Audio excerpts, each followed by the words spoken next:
Good evening. Ant was in my civil rights class. I never experienced such emotional highs and lows as what occurred during homecoming. I was glad to see one of my former students, Sharon Austin Johnson, works for Xerox Corporation, and she brought from her company a check for our university for $250,000. And then on Sunday morning, I get a call from Milan telling me that it was Anthony who had died. And I was messed up. Really enjoyed having him in my civil rights class. On one occasion, I gave class an assignment. Anthony didn't quite read the assignment as I wanted him to. So those of you know how I am in class. I said, look, man up, black man. You can't run that on me. You got to take care of business, Ant. And I was in it and just give him some of that tough black man love. He said, Doc, it won't happen again. You asked Brandon, all of them. He was the most thoroughly prepared and read from that point on in the class.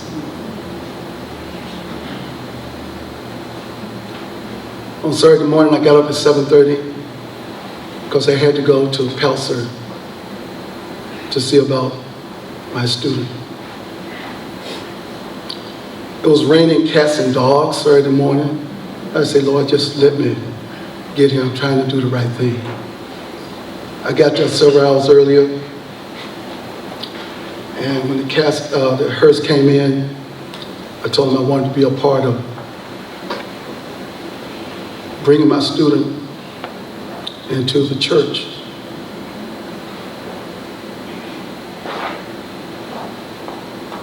And we brought him in. It's a big church, and if you all went there, the place was packed. I did not know, Anthony never told me how great of an athlete he was. In one game in high school, Anthony ran for 409 yards in one game.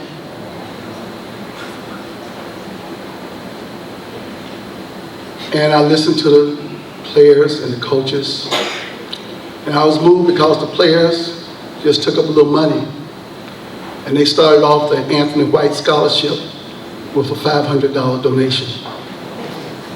Players. Then the speaker pledged $500, and I told them I would do the same, if not more. I got a chance to talk to Anthony's mother, Mother Cotton. As you say, it's difficult. A mother should never have to bury their child. And when she fell out in that church, all of us had to go and try to lift her up.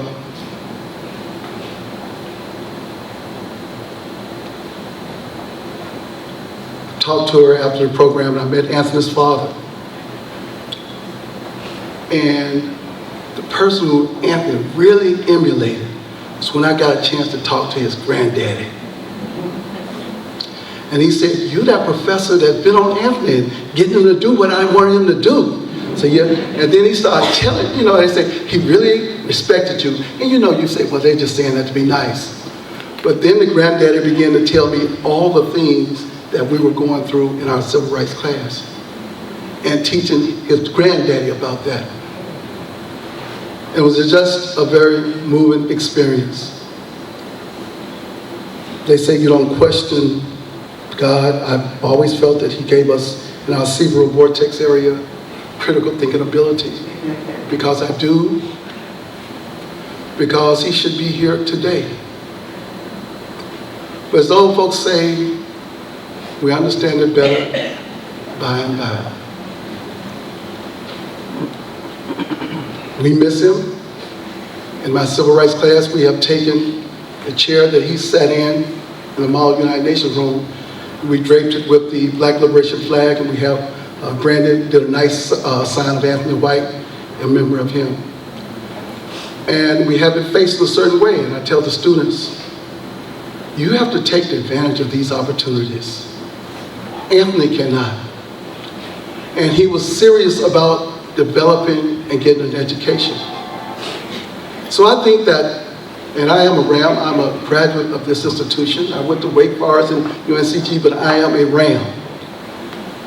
And I think showing that RAM love is that often there are students who are troubled.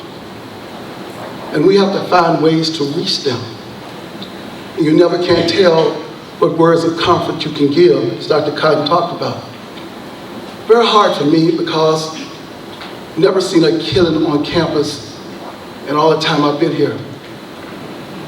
But I have to say this, I have one student, Jeremy Morrell, tried to get to him, push him to stay in school, take advantage of it. He didn't want to do it.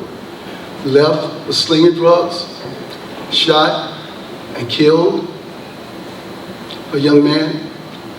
And Jeremy is on death row.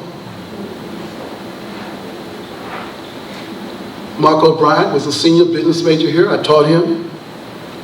Got into some hassle with some of the thugs, the real thugs in the Winston-Salem community. And they came over on 108 Dunleaf Avenue behind the BP service station, and they shot up Mark O'Brien's house. Marco left, went home to the Eastern Coast and got his stuff, called the guys and said, we can talk this out. They came back, knocked on his door, and Marco came behind and took his 9mm and killed both of them. He has life imprisonment without the possibility of parole. So I say that to say that, and I tell the young men in campus, I say, the thug stuff's got to be left. If that's what you are, then you need to leave the campus and go and do what you do. But when you are here, you see a better way. And so we have to be honest and not embellish this thug mentality. Because none of us never know when we're going to leave this earth. But we can adjust the width and the depth of involvement. And each one of us individually should say, have I done something to make life better for someone else? Have I reached out to my RAM family members to help them? One young man came back to my class, I won't call his name. He's homeless and sleeping in his car. And he was ready to quit. And he said, Aunt, he just talked to me and said, man, don't quit. Sleeps in his car. And he said, I haven't done what I need to do, Dr. Hill, but I'm inspired to try to do the best I can in memory of Anthony because he doesn't have that opportunity. So I'm pleased with that. Brother, rest in peace. And I just rest my case. Thank you.